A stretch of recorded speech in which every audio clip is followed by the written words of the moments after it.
This is a smiling meditation. And the more you smile, the easier your meditation becomes. That means while you're eating, while you're taking a bath, while you're going to the toilet, whatever you happen to be doing, smile. You will be successful with your meditation the more you smile. Keep your mind light.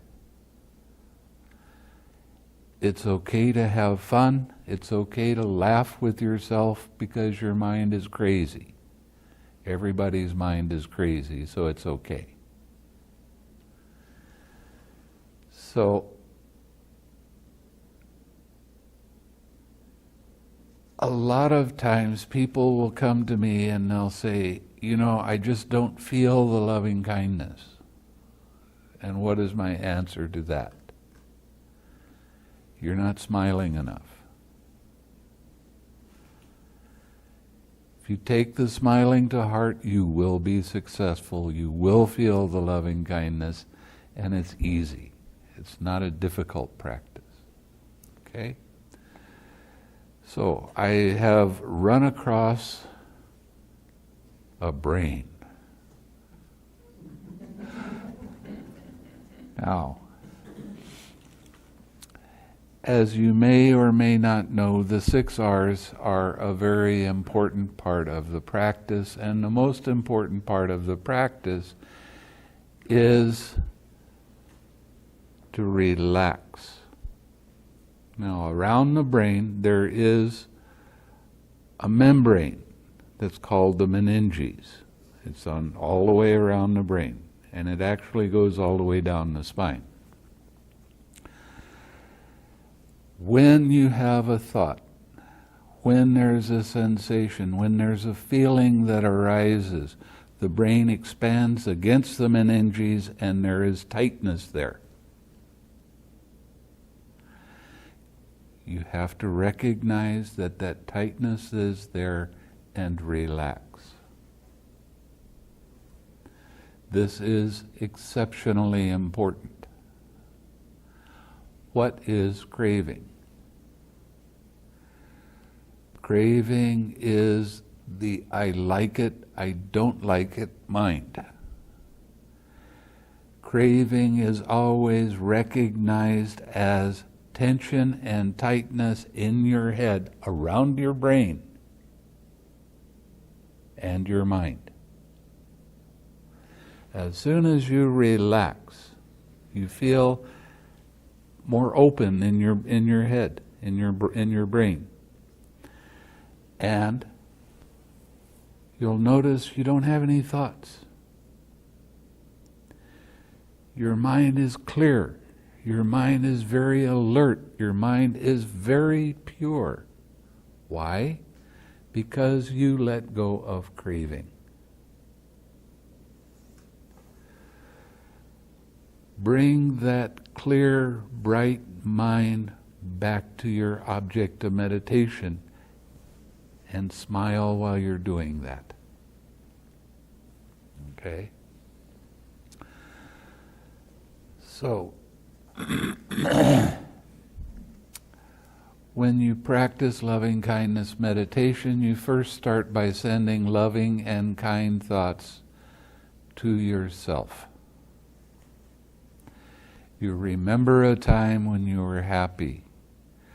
When that happy feeling arises, it's a warm, glowing feeling in the center of your chest. As soon as that feeling arises, then you make a wish for your own happiness. Feel that wish. May I be happy. May I be peaceful and calm. May I be cheerful. May I be observant. Whatever wish you make for yourself, you need to feel that wish. As soon as you feel that wish, put that feeling in the center of your chest and radiate that feeling to yourself. While you do that, your mind is going to wander. You're going to have other thoughts come in. If those thoughts pull your attention away from the feeling of loving kindness and the wish, then you use 6 R's. 6 R's are: recognize that your mind is distracted. Release the distraction. You release the distraction by not keeping your attention on it. Then relax the tightness caused by that.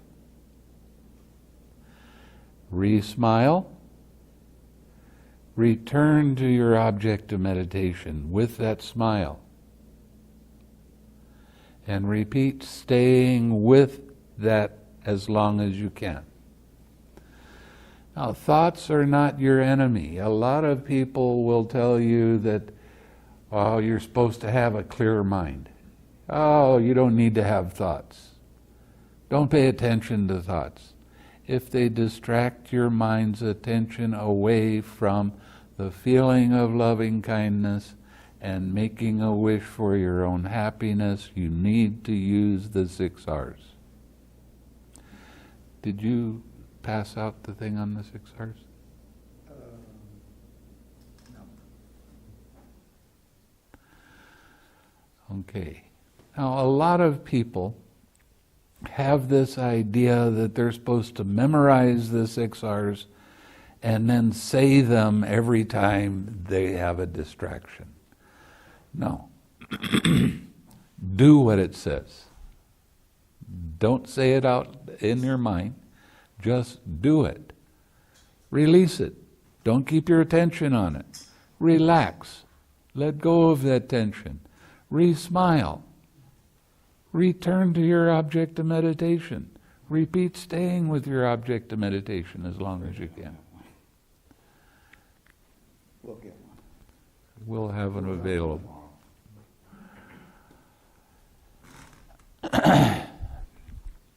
This is part of a process. Okay? So it's not, oh, I recognize this, I release this, I relax, now I can smile, now I come back. No, it's a flow. Just do what these words tell you to do. Okay? So this is not a mental, excuse me, this is not a mental exercise. This is a feeling exercise. Okay? So you relax into these things. As soon as you recognize that your mind is distracted, it's pulled away from the feeling of loving kindness and making a wish for your happiness. As soon as you notice that, you've already recognized it then. Release it, relax, smile, come back. That's it. It doesn't matter how many times your mind gets distracted. Every time you notice your mind is pulled away from your object of meditation, the feeling of loving kindness and the wish for happiness for yourself, every time you recognize that's like it, you release, you relax, you smile, you come back.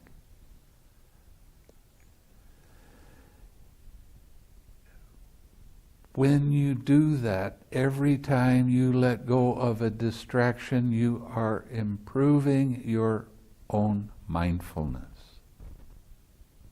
What is mindfulness? It's a real popular word all of a sudden. And boy, are there a lot of definitions of it. I read one thing in a magazine that they were trying to describe what mindfulness was. This guy said, it is remembering to remember to remember. What does that mean? So I'm going to give you the definition of mindfulness. Works 100% of the time. And it also helps you to go deeper into your meditation more quickly. It's remembering to observe how mind's attention moves from one thing to another. How does it move? We don't care about why. Why is for psychologists, they can figure that out. But how does mind's attention get distracted? What happens first? What happens after that? What happens after that? This is part of a process. And you'll hear a lot of talk about this more in the middle of the retreat. I'll get much more in detail. But these are the links of dependent origination. That's how mind works. And I'll explain that more. Right now it doesn't matter. Okay?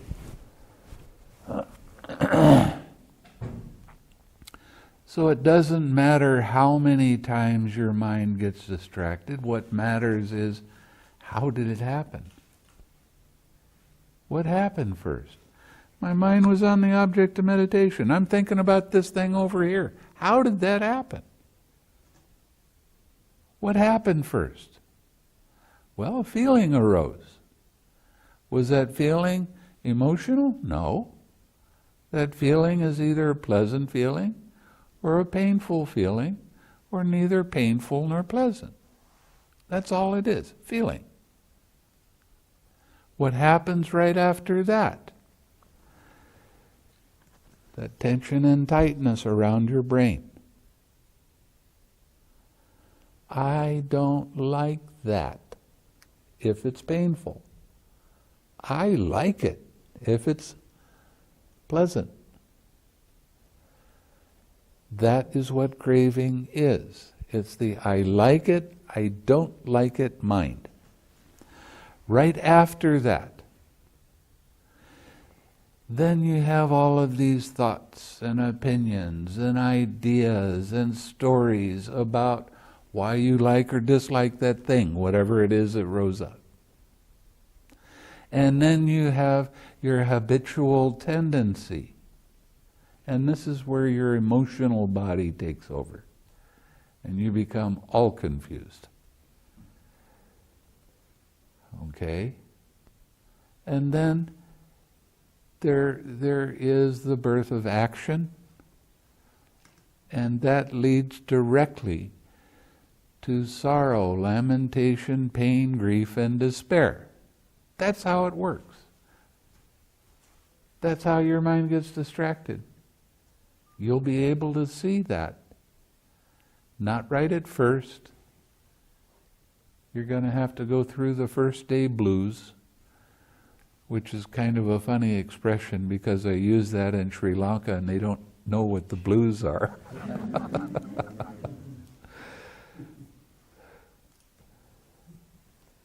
But the first day of the meditation is by far the hardest. And it's not that bad.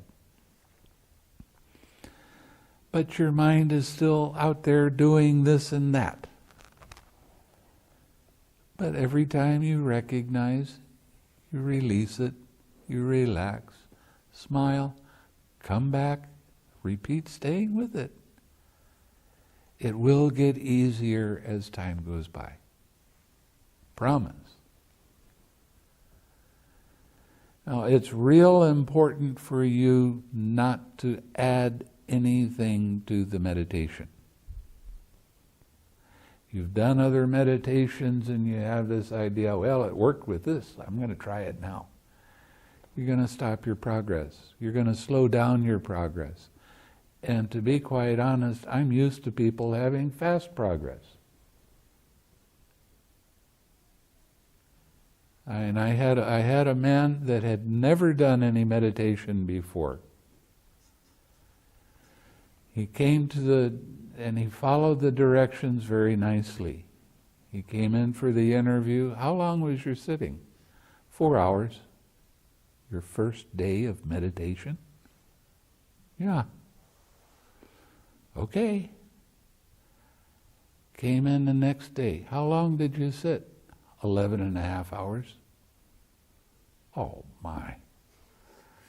Nobody's supposed to do that. When did you start sitting? I started at 2 o'clock this morning. Wow, that's impressive. That's very, very unusual. I want you to sit for no less than 30 minutes to start off with. No less.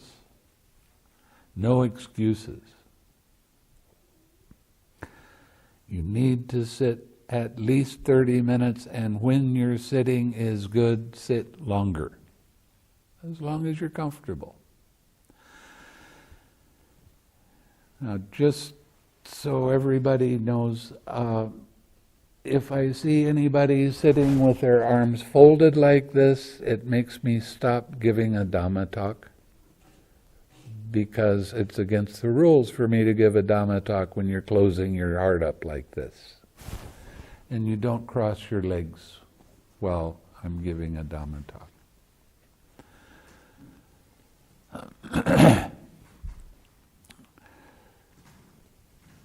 So it doesn't matter how many times your mind gets distracted. What matters is what you do with that distraction. You follow the 6 R's, you're doing it perfectly. You keep a light mind. You keep a mind that is having fun doing this, because it is fun. Too many times people have the idea that meditation is supposed to be serious. Well, being seriously happy is okay. But I don't want to see anybody bearing down and trying. When you do that, what happens is you're getting into wrong concentration. You need to have a light mind. You need to have an uplifted mind. You need to have a happy mind. The definition that the Buddha gives of meditation has 3 parts to it. First, you practice your generosity. Oh, if I practice generosity, I'm not going to be able to sit. No, you can. Give your smile away. You see somebody that's getting up and they're not smiling, remind them, smile.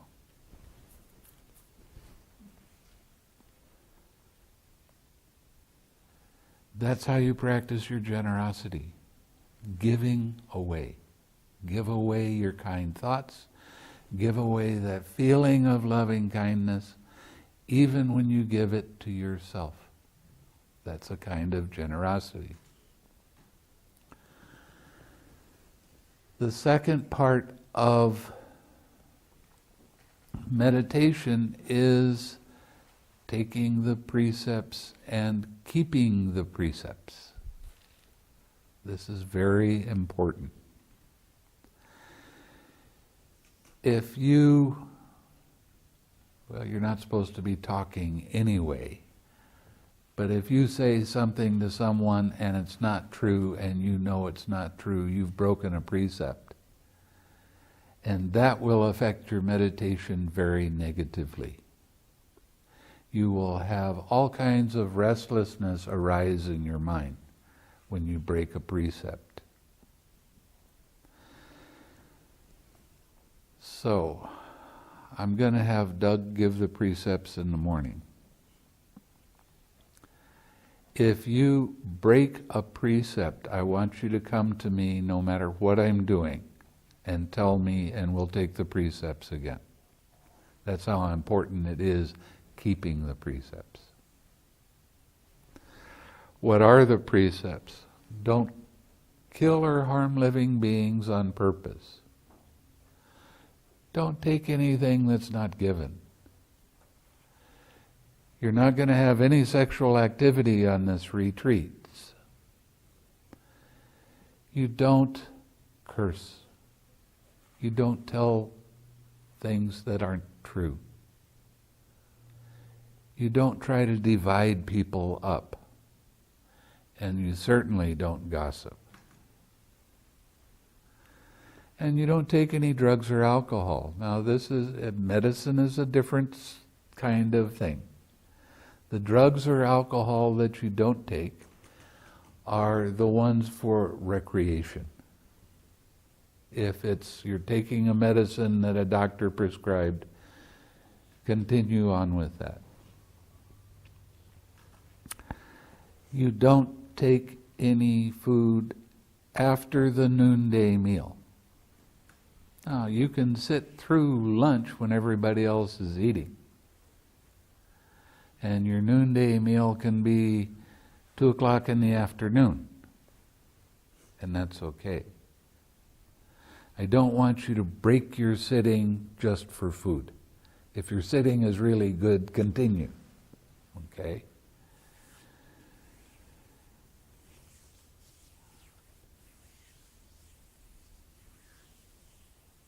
You don't listen to music. Have we taken away the cell phones? We're going to do that after this. Okay. We didn't have enough time. Okay. I don't want you doing anything on the internet. I don't want you messing with the cell phones. This is important. That's distraction. You don't need that right now. Make it your focus to stay with the loving kindness meditation for as long as you can, as much as you can. It's kind of funny, in Indonesia, these people are sitting at the same table texting each other instead of talking with each other. And no, we don't need to do that. So please give up your cell phones. We'll make sure you get up at the right time. So,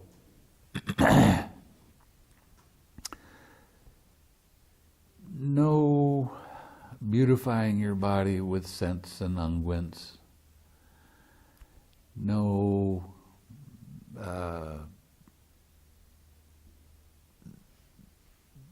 using flowers and that sort of thing in your hair. That's pretty easy. No makeup.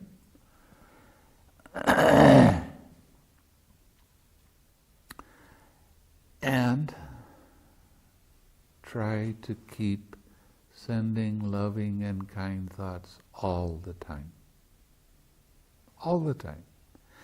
When you forget, you can't criticize yourself because you forgot. What you have to do is forgive yourself for forgetting and start over again. It's okay. Turn this into a fun game. Don't get over serious with this practice. If you try too hard, you get caught by Yoda and he'll smack you on the head. We don't try to do things here. We either do them or we don't. So continue doing the practice as much as you can remember. Smile and have fun doing it.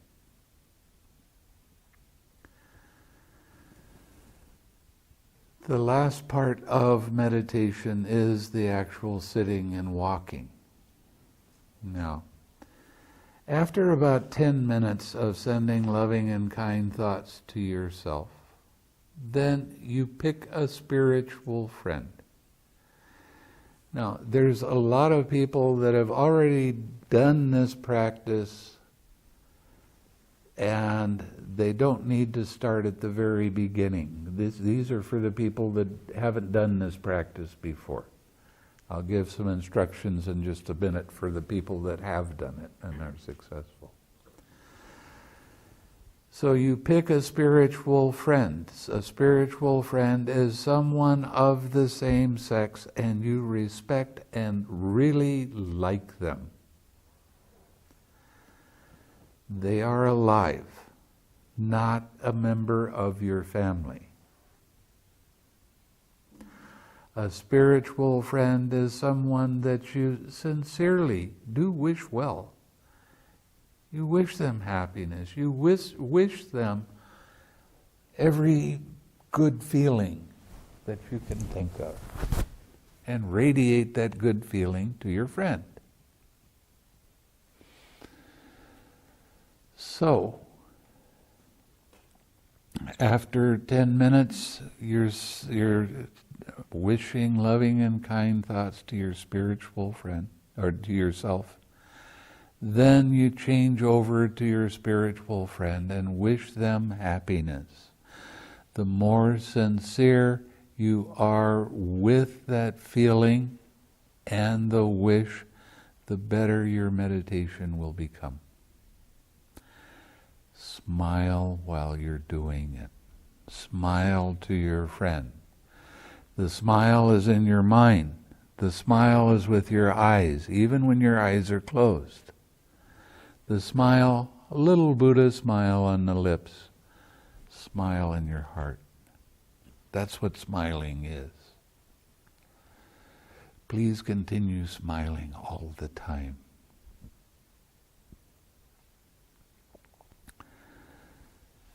So the people that have practiced with me before and they've already gone through this and they've gotten to the fourth jhana. Now what you do is you radiate loving kindness to the 6 directions, to all beings. That's where you start. Okay? And you'll progress up from there very quickly. So if you haven't done this practice before, you start with the individual person. Stay with that same spiritual friend all the time. Until I tell you to change.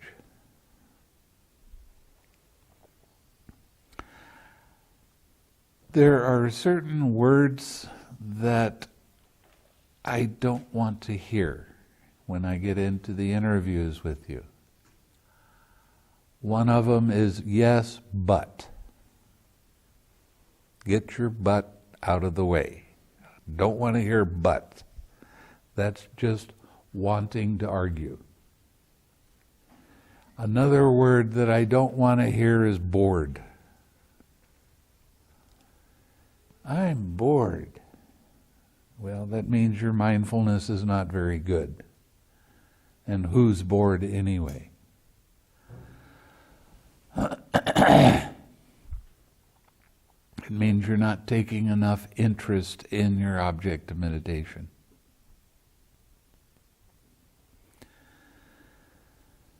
So you stay with your spiritual friend all the rest of the time. The first part of every sitting, you send it to yourself for 10 minutes until I tell you to change. The rest of the time, you're staying with the same spiritual friend. While you're walking, while you're sitting, while you're taking a shower, while you're doing any other kind of daily activity. Stay with your spiritual friend. Keep your smile going. Okay? Now, a lot of people, they like to picture their friend. Some people are real good at it, some people are not. Personally, I'm not. I'm not good at visualization, and it's okay. Do you know who you're sending the loving kindness to? That's enough of an image. If you're good at visualization, don't put a lot of effort in trying to visualize your friend, because it will change. There'll be times when it's cloudy, times when it's fuzzy, and times when it's like a long ways away, and times it just disappears. Doesn't matter. What matters is that you know who you're sending your loving kindness to. Stay with the loving kindness. Don't over-focus on visualization. You only want about 5% of your attention on the visualization, 20% of your attention on the feeling of the wish for happiness, 75% of your attention on the radiating feeling. Now, the radiating feeling, some people try to push that feeling out. No, don't do that. It's like you go into a room and you light a candle. After a while, the radiance of that candle gets so that you can see things in the room. But at first it's very small. But it grows by itself. You don't have to push it out. You don't have to make it happen. Just stay with that feeling. It's not very strong right now. Okay, fine. No problem. Keep on allowing that feeling to get bigger by itself. There's times where the feeling of loving kindness, don't cross your arms like that, please.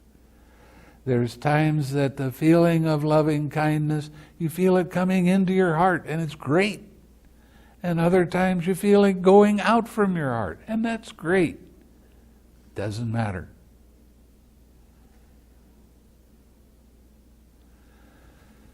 Stay with your spiritual friend when you're walking. Walk in a 30 or 40 foot area back and forth. Don't be looking around. If you look around, there goes your mind. Your mind is going to get distracted. Keep your eyes down. Stay with your spiritual friend.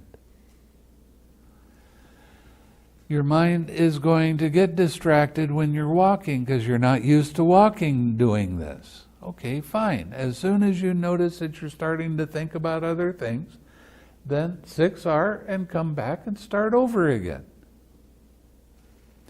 It will get easier as you do the walking. Don't walk slowly. Walk at a normal pace. And when you start sitting longer, which I encourage everybody to do, by half an hour is not very long. As I told you, this person sat for 11 and a half hours. Now what happens when you start sitting longer is all the blood starts going down into your legs. And I will encourage you to walk faster. In Indonesia and Sri Lanka, they have a lot of stairs. And I tell them, run up and down the stairs a few times. Get your blood circulating. That's why you're walking in a normal pace. Your sitting meditation will improve a lot when you do the walking meditation and get your circulation going.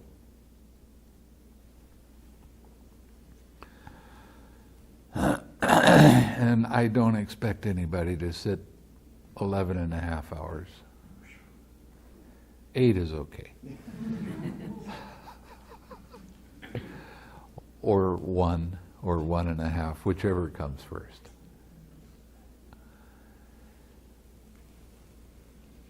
Keep your meditation going all the time. I don't care what you're doing. Smile. Don't distract yourself by talking. Please. Talking means that you interfere with somebody else's meditation and you interfere with your own meditation. And that is not good.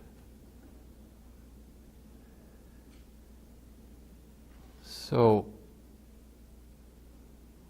please follow these directions as closely as you can.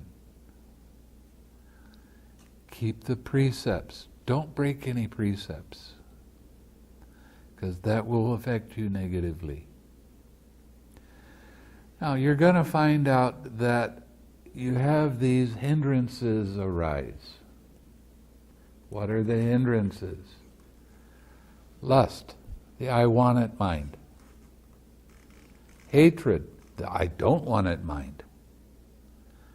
Sleepiness and dullness, you're going to be real familiar with that one today and tomorrow. Restlessness, anxiety. Restlessness comes up.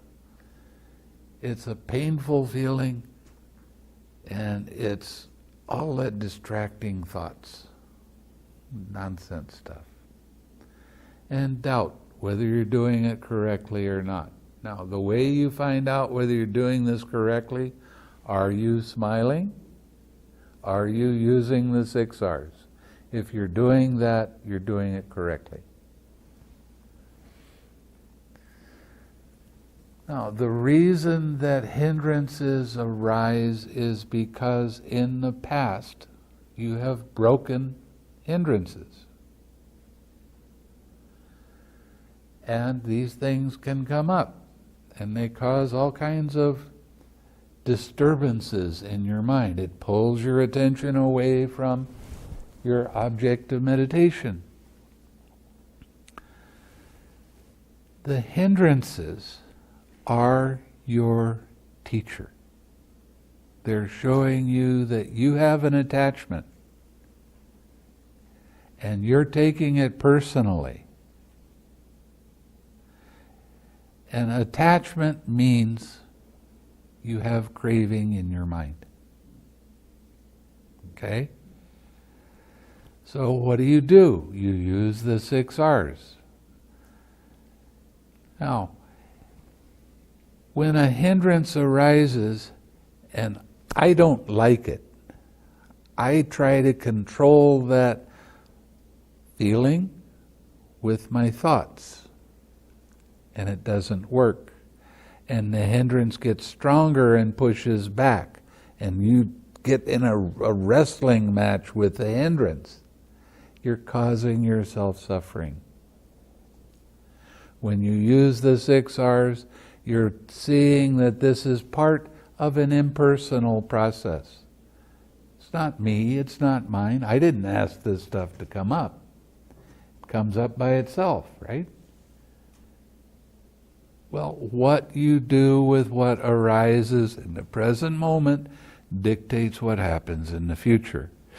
If you fight with the present moment, if you try to change the present moment, if you try to make it different, you're fighting with reality. You're fighting with the truth. So let go of the want to control and just notice, okay, this is here, and it's okay for it to be here. Fine. But 6 R it. And what happens is that hindrance, it doesn't have anything to push against, so it starts getting weaker. You're not feeding the hindrance with your attention anymore. You're just allowing it to be there and relaxing into it, not trying to control it or make it go away. And as a result, it gets weaker and weaker and weaker, and finally that hindrance will disappear. When it disappears, you will feel a sense of relief. Right after that relief, you will feel joy. The kind of joy you feel is called uplifting joy. You feel really light in your body and light in your mind and happy. There's a lot of excitement. Yeah, this is what I've been meditating for. This is right. This is good stuff. But that will fade away after a while. And then you'll feel very peaceful and tranquil. And you'll feel more comfortable in your mind and in your body than you felt before. Your mind just kind of stays on your object of meditation without distractions. Now, what I just described to you was the first jhana. I know that there's a lot of people that practice different kinds of meditation and they're afraid of jhana practice. But that's what the Buddha taught, was jhana practice. But it was a different kind of jhana than what most people think of in these times. They always describe jhana as absorption, concentration, or one-pointedness of mind. Now, that kind of meditation, it has its uses, but not with this practice. The kind of jhana that we practice is called an aware jhana. The difference between one-pointed or absorption jhana, your mind is on your object of meditation. Your mind gets distracted. The instructions are, let go of the distraction. Sometimes the instructions are, watch that distraction until it goes away. And then when it goes away, immediately bring your mind back to your object of meditation. Well, that's all good and well. And if you want really, really slow progress in your meditation, do that.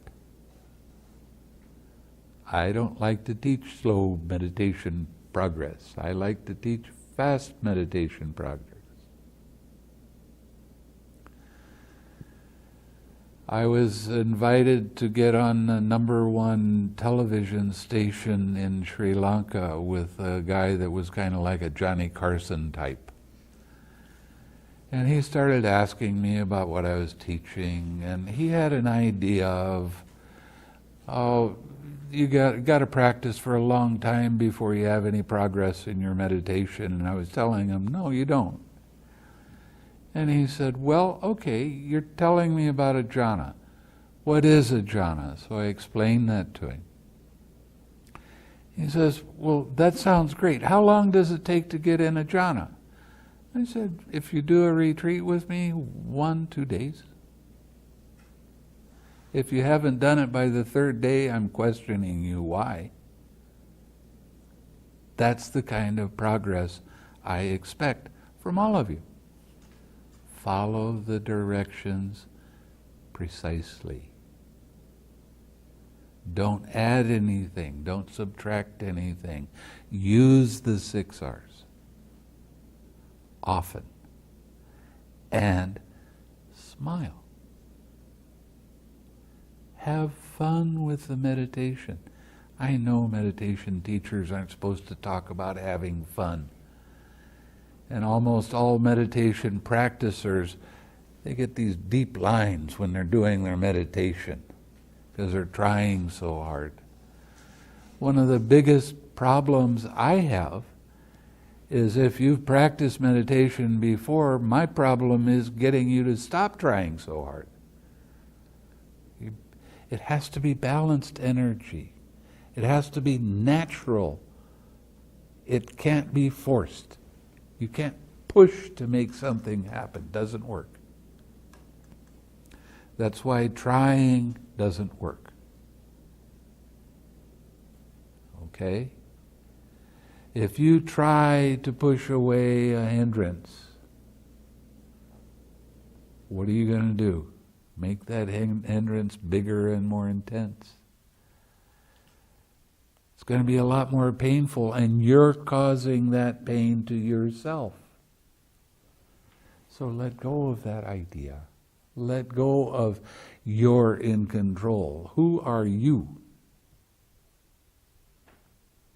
When you start seeing everything as being part of an impersonal process, you don't ask these thoughts, these feelings, these sensations to come up. They come up because the conditions are right for them to arise. What you do with what arises in the present dictates what happens in the future. If you fight with what arises, if you try to control it, if you try to make it different, you can look forward to suffering a lot. Or you can allow it to be. Don't feed it with your attention. Over curiosity is a major hindrance for a lot of people. I want to see where that goes. I want to see what it happens. Why did it do that? We don't care. The more you go off and follow these different things that are distractions, the less you're going to see the true Dhamma. And it's going to take a long time. I have a student that practiced 7 years with me. Every year he came, I was sure he's going to do it this time. And every year his curiosity would take him off. And I was pulling my hair out, trying to figure out how to tell him to stop doing that. Well, I want to see why did that happen like that? Where's that going?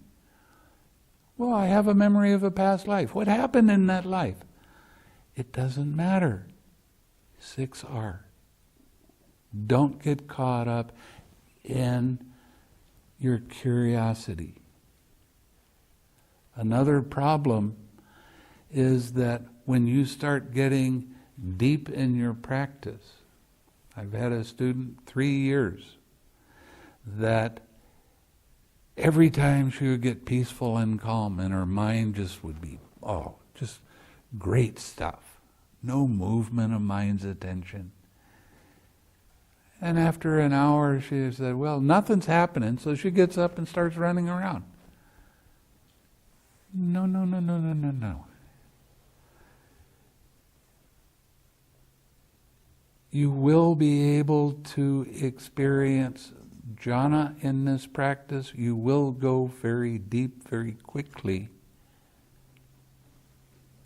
if you follow what I'm showing you right now. And these are the Buddha's directions. Now tomorrow, if you start getting sloth and torpor, why do you get sleepiness? You get sleepiness because your mind gets a little bit lazy. And your mind starts humming and thinking this very lightly. While you're radiating loving kindness to your friend, you start thinking of this and thinking that. And before long, your mind starts to get a little dreamy. And then your back starts slumping down. And then your head starts bobbing. And you'll be like that for a period of time. And then you go, I've got this.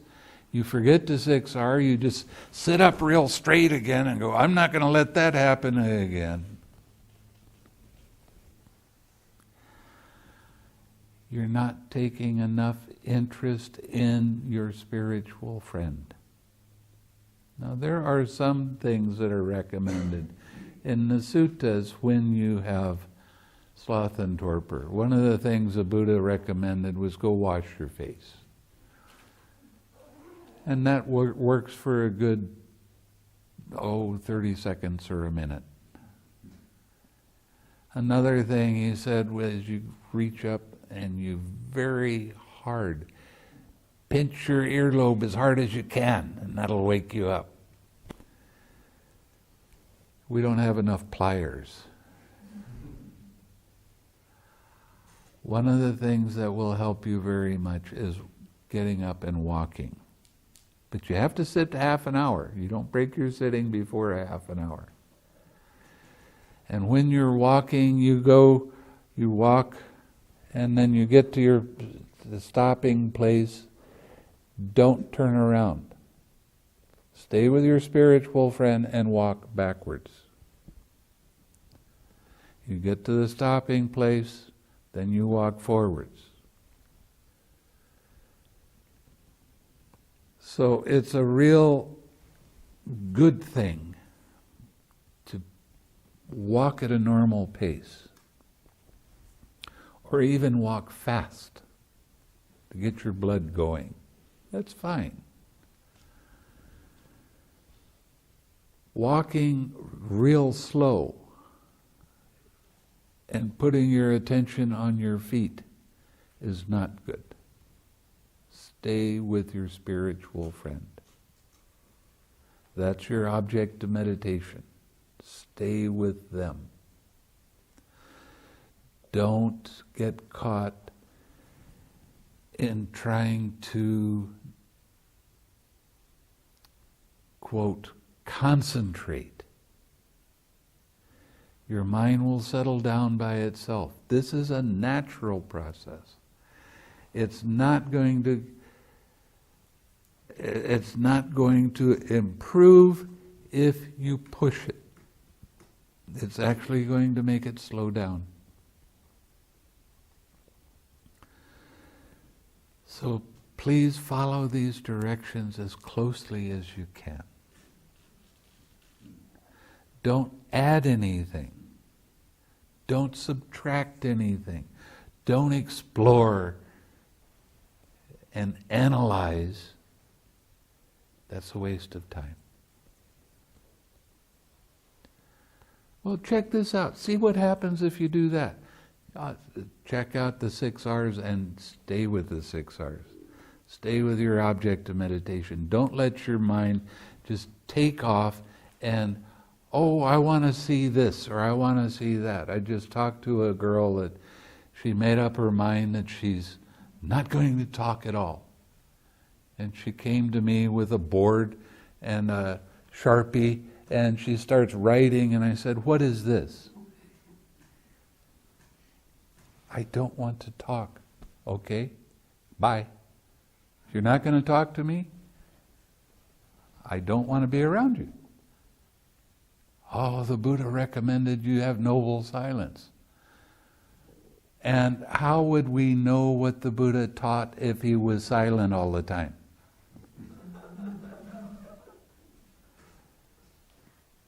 And actually there's rules against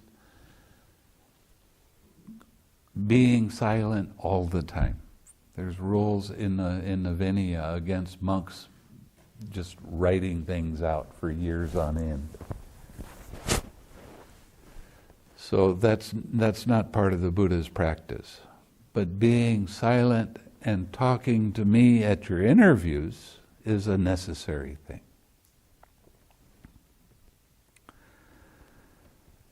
Okay.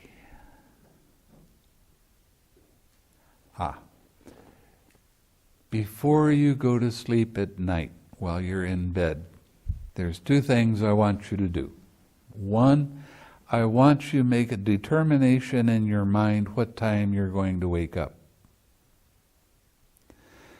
Don't make it the same time every day. Not say 5 o'clock.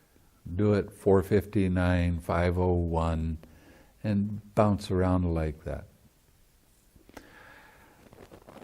That is helping to improve your determinations, which will be very, very useful later on. Another thing I want you to do is right before you go to sleep, make the determination that when you wake up in the morning, you're going to wake up smiling and happy. Okay? And when you wake up smiling and happy, keep it going. Now, if you wake up in the middle of the night,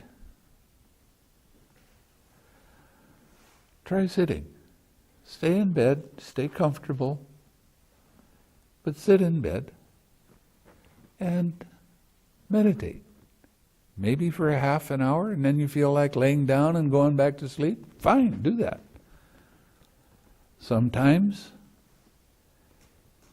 you get your best meditation when it's real early in the morning. 3 o'clock, 4 o'clock, like that. All the psychic energy is settled down. And you can have real good meditation. Very, very good meditation at that time. If you do that, I want you to tell me. I will make sure you get enough rest. Okay? So if you get up in the middle of the night, you sit for a couple hours, you sleep, then you get up and you do the morning service, I'll let you have some time in the afternoon so you can sleep for a period of time and you catch up. Now, my retreats are like a walk in the park. Okay? This is really easy stuff. You go to bed at 10 o'clock, you sleep till 5 o'clock. That's 7 hours sleep. You eat lunch, you have another hour of sleep. So you get 8 hours sleep. When I went to Burma, go to bed at 11 o'clock, get up at 3 o'clock every day. Tough. That's not an easy practice. But this is a walk in the park. I'm letting you get a full 8 hours. Easy.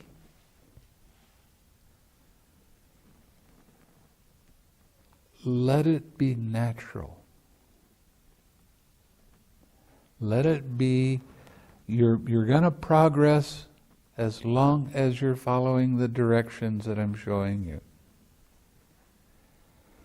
Now, some people have this idea that the experience of Nibbana is just something that the Buddha talked about, but it doesn't really happen.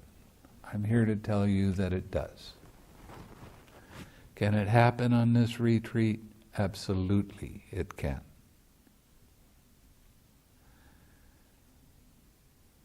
So, practice and you'll see. And you'll see the more that you smile and the more that you laugh with yourself for how crazy your mind can get, the easier it becomes and the faster your progress is. It really does work that way. Okay? Now, do you have any questions?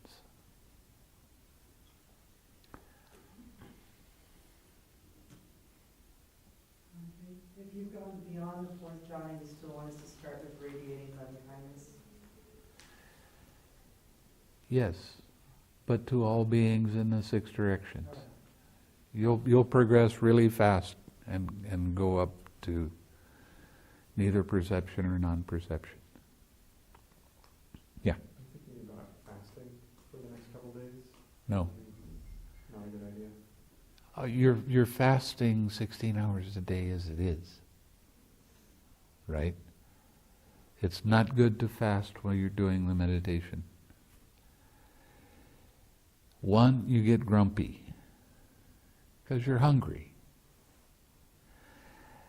And it's not a particularly healthy thing to do because you will use up a lot of energy. You will lose weight on this retreat, and that's eating twice a day. And you're still going to lose weight.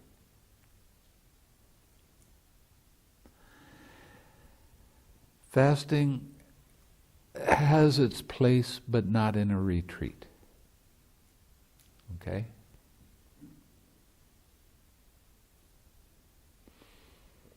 Anything else? I tend to be one of these over-curious people, so I just go back to the 6 hours. Yes, absolutely. Doug can help you with that.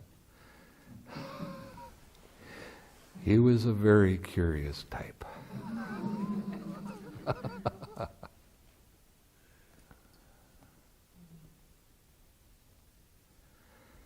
So when we start giving interviews, there are going to be some people that are going to sit in on the interviews with me because they want to be able to hear the kind of answers I give because they're starting to think about being teachers themselves. And I want to encourage that. Right now, just this year, they're starting to build a Dhammasukha center in Indonesia. Somebody in Sri Lanka offered 10 acres of land so he can build a Dhammasukha center in Sri Lanka. Another monk is building a Dhammasukha meditation center in Australia. I need help. I can't do this all by myself. I need people to be able to travel and teach. So part of the learning of what it's like to be a teacher is sitting in on the interviews. So don't feel shy just because we're a bunch of big guys sitting around listening. We won't bite. Okay?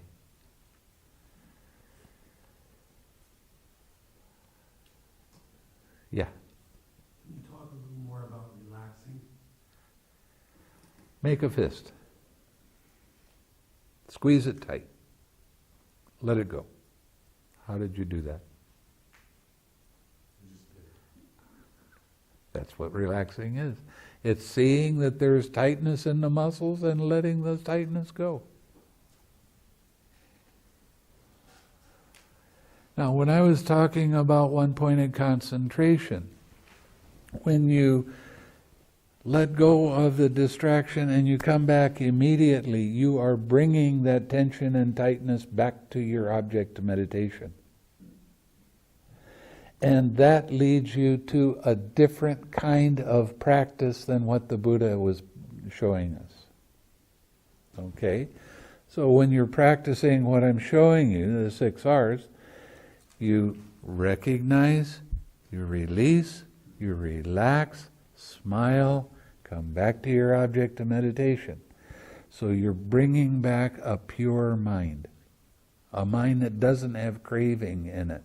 And that is the step that is missing in everybody else's practice. And it's by far the most important part of the practice. You have to be able to let go of the craving. Because that's why you have hindrances. That's why you have memories that are really bad. Because you're attached to them. And you're taking them personally. What is craving? I am. I. That's the very start of this tightness that happens in your mind and your identification with your thoughts and feelings, and then your emotional stuff and your birth of action and pain. That's the cause of it. Okay? So when you relax, what are you doing? You're purifying your mind.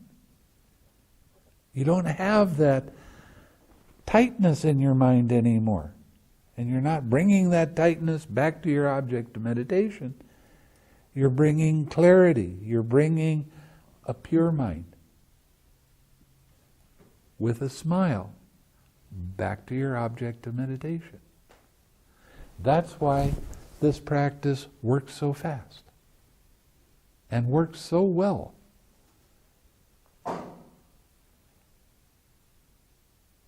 And don't believe a word I'm saying. Please, do it and see. You'll see for yourself. It does work, and it works well. One of the problems that some people have is their mind is with the loving kindness meditation, with themselves or with their spiritual friend. And they have thoughts coming through, but it doesn't pull their attention away from the loving kindness. You don't need to 6R those kind of thoughts. Ignore them. They'll stop by themselves. Only when your attention gets pulled away, that's when you use 6Rs. Okay? And that's a common thing, especially with people when they first start. They're so enthusiastic with the 6Rs because they say, hey, this works, it's pretty good. And then they start using it too much. And then they come and complain to me about having headaches and that sort of thing. You're trying too hard, that's all. Only when your attention is pulled away, then you use the 6Rs and smile And bring that smile back to your object of meditation. Okay?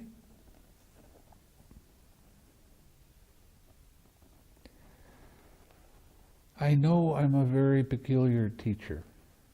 I know it. I was with a lot of other teachers for 20 years. I know that I'm odd. Because I want you to have fun. I don't know of any other meditation teacher that says that. Maybe Doug does, I'm not sure. I want you to smile. I want you to laugh. Isn't that weird? No, it's not really. There's a definite reason for all of that. If you smile all the time, your mindfulness gets really sharp. And you start to see when your mind starts to get pulled down into the gunk, the mud. And it's easier to recognize it and let it go and smile some more. And when you get really caught by a hindrance, laugh at how crazy your mind is.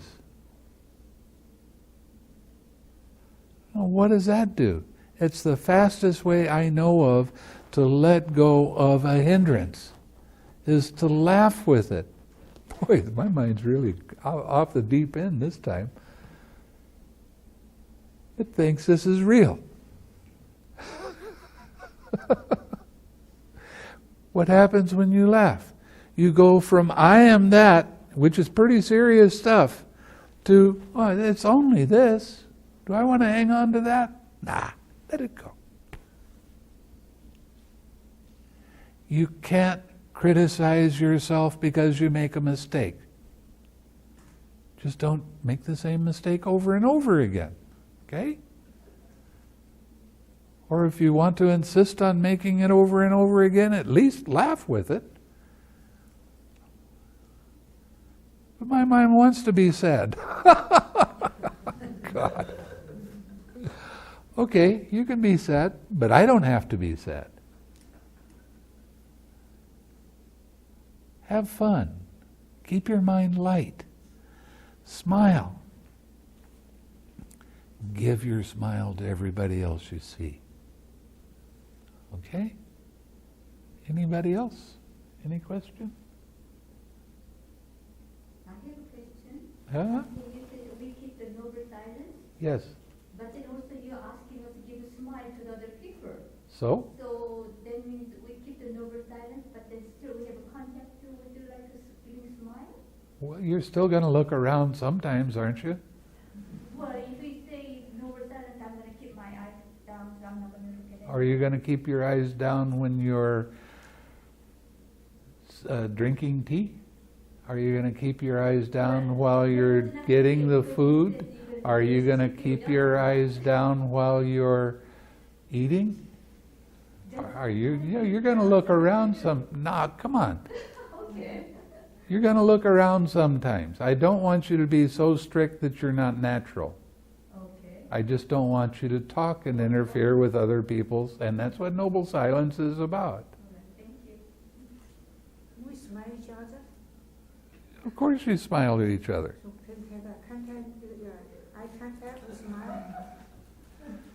What did I just get through saying?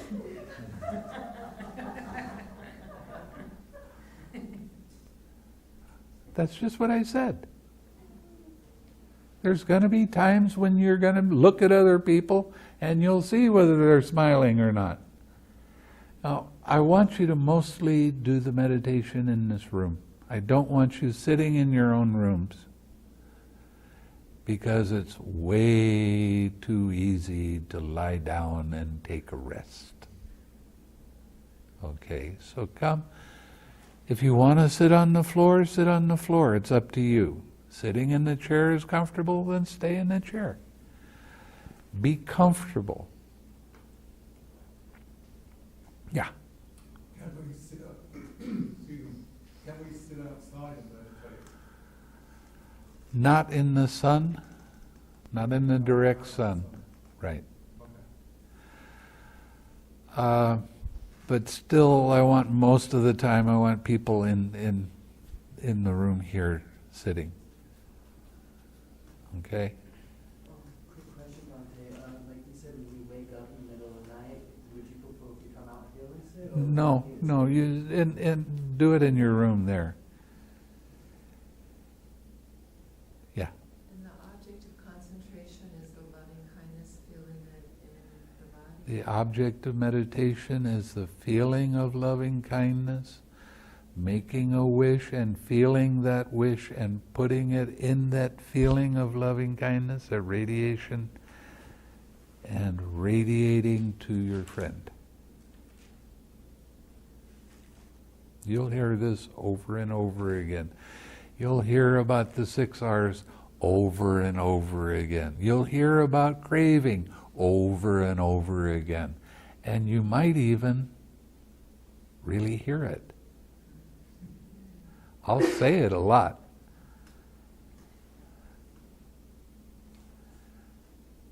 But you'll get it. You'll understand.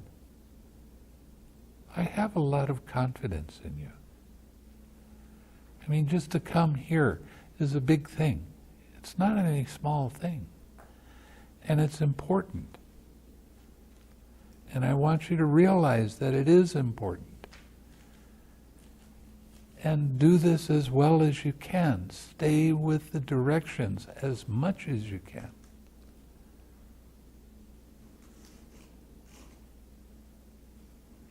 When you get done with the retreat, one of the things that happens is a lot of people come up to me after the retreat saying, "Can't we stay a couple more days? This is good. I want to do it more." Well, do it at home.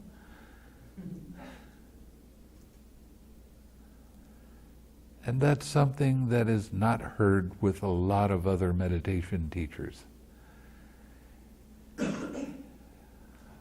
I did straight Vipassana for almost 20 years. After a retreat, of which I've done many retreats, we'd get together and talk about how painful it was, how hard it was, how little progress there was, and is Nibbana real?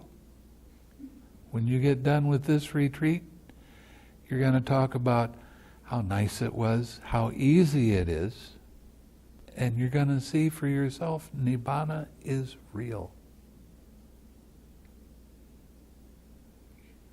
Everybody here has the potential to experience Nibbana. I'm pushing for 100%.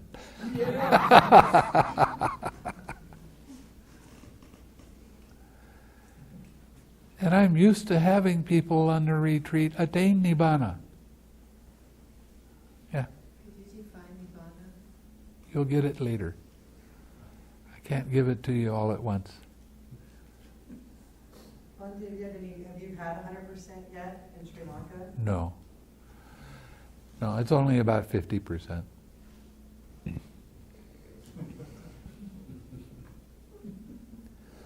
I'm being serious.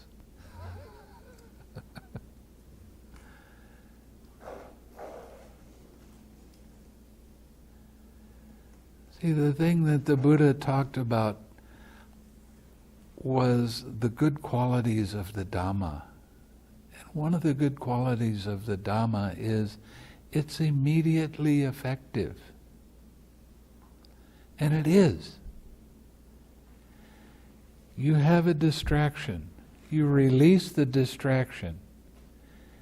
You relax that tightness. That's immediately effective right there. You have let go of a hindrance at that time. It might come up again, but that doesn't matter. At that time, it was immediately effective because you don't have any craving in your mind at that time.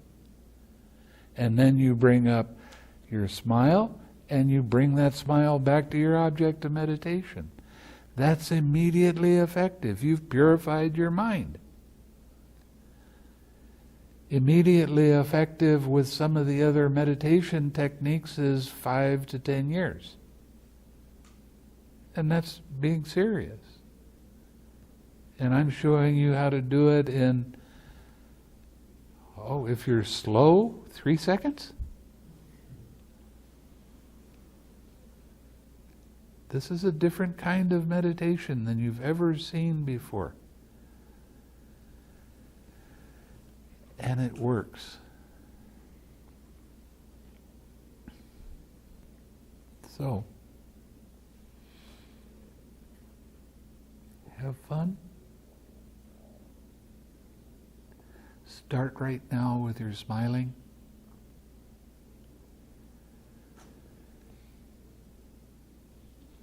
Start sitting at least 30 minutes. If you can sit for longer than 30 minutes, sit longer. Now, there's some times that you're going to have some pains that arise in your body when you're sitting. If you have a pain, let's say you have a pain in your knee or a pain in your back, whatever. If you have a pain and you get up and start walking and that pain goes away right away, that is a meditation pain. Don't give in to that. If it's a real pain, that pain won't go away. I don't want you to sit like that anymore. I want you to change your posture so that you can sit. Sometimes in Asia this happens a lot. They sit in Western type chairs and they have short legs. And their legs are hanging. They can't touch the ground. And because they can't touch the ground, their legs go to sleep. So I tell them, put a pillow underneath your feet. Oh, when they do that, then they don't have that pain. And then they can do better with the meditation. You don't need to cause pain to arise. It comes up all by itself. Sit as comfortably as you can. Yeah. Could you explain posture for those? Sit with your back nicely straight. Don't move. Okay? You don't wiggle your toes. You don't scratch. You don't wiggle your fingers. You don't rub. Sit very still. You can move as much as he does.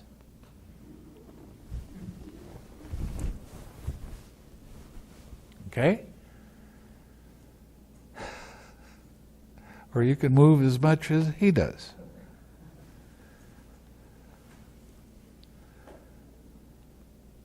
You want to be able to watch how mind's attention moves from one thing to another. How does that happen? What happens first? What happens after that? Don't get caught up in analyzing and trying to figure out why. We don't care why. We want to see the process, how this happens. And something that is kind of upsetting for all Asians is when I tell them, my mind works exactly the same as theirs does. Everybody's mind, if they're human beings, it works in the same way.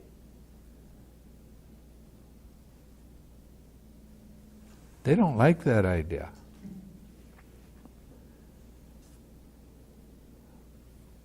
Don't care. That is the truth. Everybody's mind works in the same way. A feeling arises. I like the feeling. I don't like the feeling. I start thinking about it. Getting all caught up in your restless thoughts and your justifying and your proliferation of mind. Getting caught up in mental proliferation is really it's troublesome. So what happens when you 6R? Well, that you don't have any mental proliferation. Your mind is clear, your mind is bright, your mind is very alert and pure. You don't have distracting thoughts anymore. You bring that mind back to smiling and your object of meditation. And if you play this like it's a game, don't get over serious with it, you will be successful.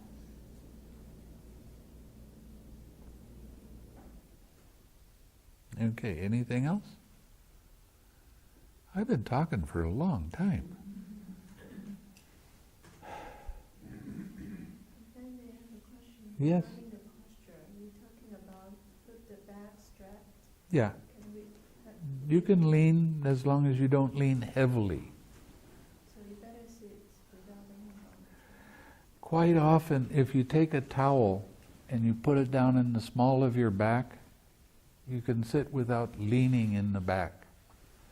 And that's a comfortable posture. But when you get sloth and torpor, your back is going to do that. One of the things that can help you with sloth and torpor is sit a little bit straighter than is comfortable. And then when you start to get the sloth and torpor, you start seeing your back do that. You can straighten back up and you'll catch the sloth and torpor before it really gets big. And you can overcome that fairly quickly that way. Okay?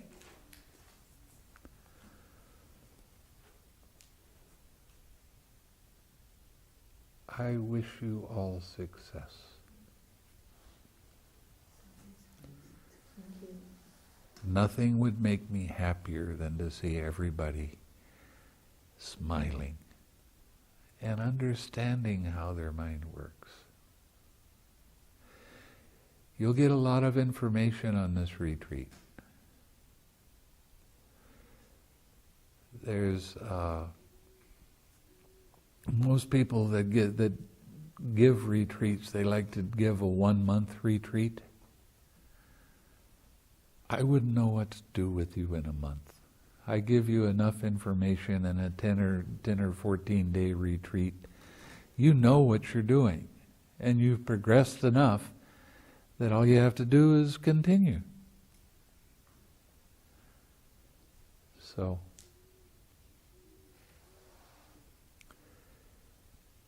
look forward to learning a lot.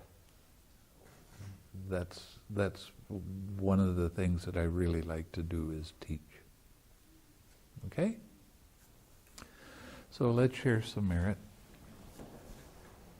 May suffering ones be suffering free, and the fear-struck fearless be. May the grieving shed all grief, and may all beings find relief. May all beings share this merit that we've thus acquired for the acquisition of all kinds of happiness. May beings inhabiting space and earth, devas and nagas of mighty powers share this merit of ours. May they long protect the Buddha's dispensation. Sadhu, sadhu, sadhu.